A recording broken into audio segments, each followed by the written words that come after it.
Well, after an international break, the WSL is back. The clocks have gone back, but who'll step forwards? Southampton and Forest have both already shown this season that they have what it takes to join the league's elite. But it's afternoons like this where they can rubber stamp their intentions. And with Southampton returning to league action, they make two changes from the side that scored 5 in their win over rivals Portsmouth. Ellie Brazil and Tara Bourne return to the starting 11 at the expense of Ellie Hack and Isabel Watts. Nottingham Forest also make 2 changes from their last WSL2 outing. Spanish midfielder Nahikari Garcia and Molly Green both start, with Green captaining the tricky trees, as Vivian Leah and Holly Olding both drop to the bench.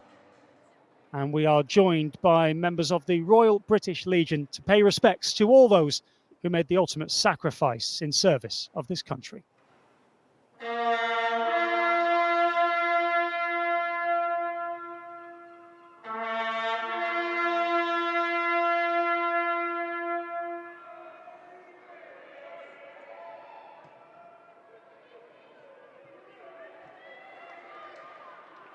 Advantage for Southampton, which they're not going to get, and so Amy Fern giving the Saints a free kick in a good opportunity to bend a dangerous ball into that Nottingham Forest penalty area.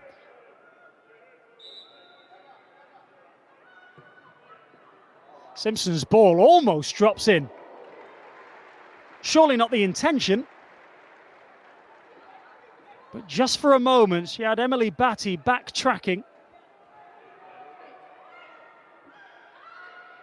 No sense messing about with the ball at the back there with so many Southampton players in forward positions, and that's a dangerous place to give it away, and what an effort from Primus. A brilliant snapshot from the Saints skipper.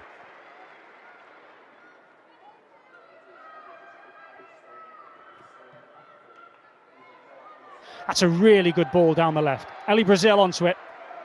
Atlanta Primus wants it. Still Brazil. Tries her luck from range. A comfortable stop in the end for Emily Batty.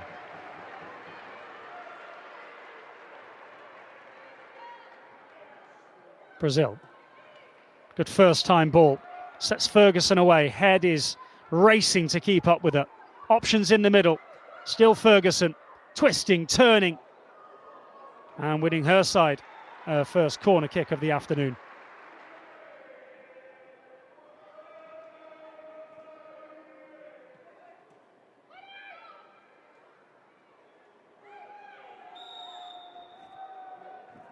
Collette backtracking, having given the free kick away here. Nipping at the heels of Amy Claypole. Short free kick. Molly Green's got loads of space. So much space to hit one.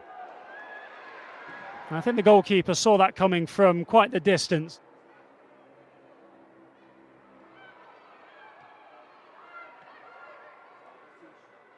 And Mustaki will knock it long with great effect. This is Boy Lorca. It's the first time she's got away all afternoon. The shot is spilled to Garcia. And Forrester in front on the south coast. Long direct ball from Mustaki. Excellent touch from Boy Lorca. And the second one's not bad either. The goalkeeper will expect more of herself. Forest with the wind in their sails here at the end of the first half. The second corner of the afternoon for them. The very crowded 6-yard box. And it almost flies in at the near post. Goalkeeper that time did brilliantly to keep it out. And Southampton, who had looked fairly comfortable, suddenly looked really troubled.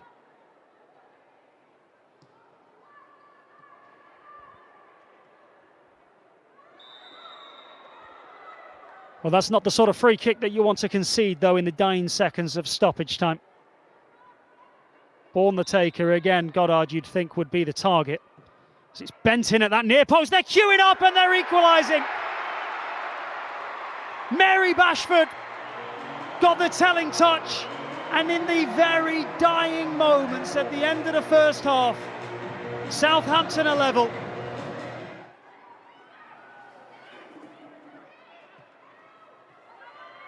Now the goal scorer, Bashford, Trying to step away from the other goal scorer, Garcia, who pulls her down. That'll be a free kick. The first name to go into the referee Amy Fern's notebook. Primus is completely unmarked at the back post at the moment. Instead, they're going to go for goal.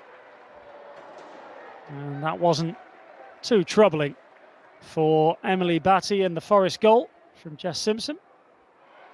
No surprise to see Southampton on the front foot, given they got that late equaliser in the end of the first half. Trying to dig the ball out in the direction of Ferguson on the right wing. It's going to be another free kick.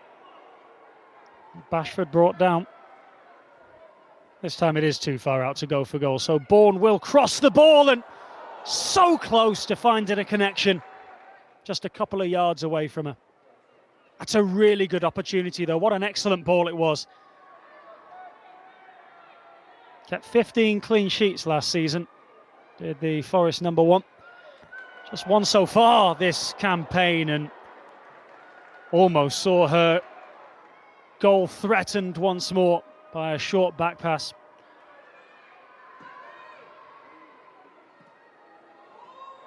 There's a slip at the back now for Southampton.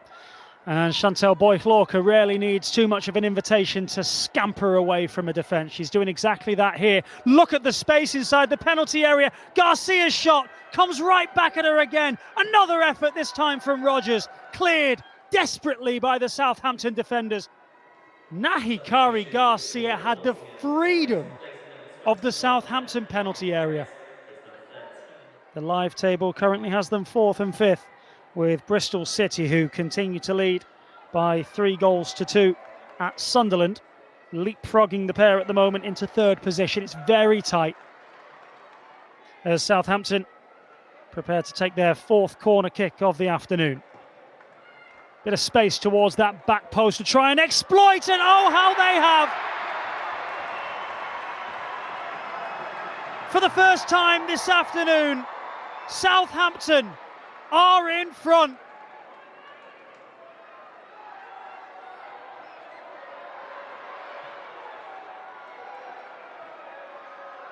Brazil looking to shepherd this out for what she hopes will be a corner. And it is. Just over 15 minutes remaining. That one a high ball to the back post, and Bourne acrobatically taking flight. Doing well to make contact, just couldn't quite keep it on target.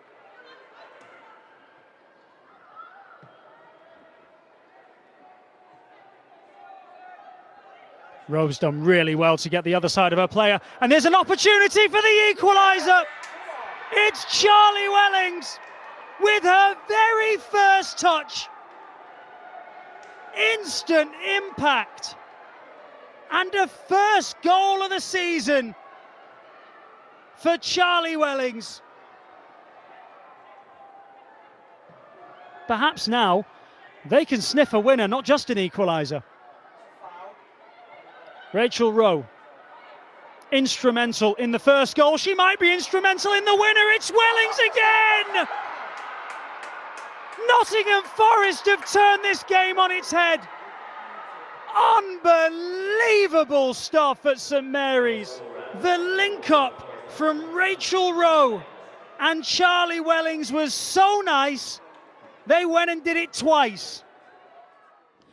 Carly, congratulations. A little bit of a super sub moment for Wellings at the end there. Yeah, I'm delighted for Charlie. She's had to obviously be really patient. She hasn't played as much football as she would like. But what she is an unbelievable finisher of the ball, and she's proven that today. So I'm over the moon for her. I'm delighted with the response from the team. You know, you go 2-1 down and then you come back in the fashion that we did to win the game 3-2. Yeah, brilliant afternoon all round. So Amy, what are your reflections on that defeat today? Came very last minute. Yeah, obviously really disappointed. I think first half we were a bit flat, but obviously we reacted well just before half time. 1-1 went in, and then we reacted really well in the second half, but I just think it was 2 moments in the game that we got caught out, and fair play to Nottingham Forest to actually, you know, get the goals and a win. The energy is always there, and we had to change to a system that we haven't done before. So again, the adaptability in players just going out there and doing that and actually performing quite well with that is really positive. And Yeah, there's so many positives. I mean, we still need to create more chances. We can't rely on set pieces. But again, like I said, we're a young team, we're learning. We will get better, we will improve. The positives as well, like Maz was back on the pitch, Amy was back on the pitch. So we'll get better. You just have to take this and improve.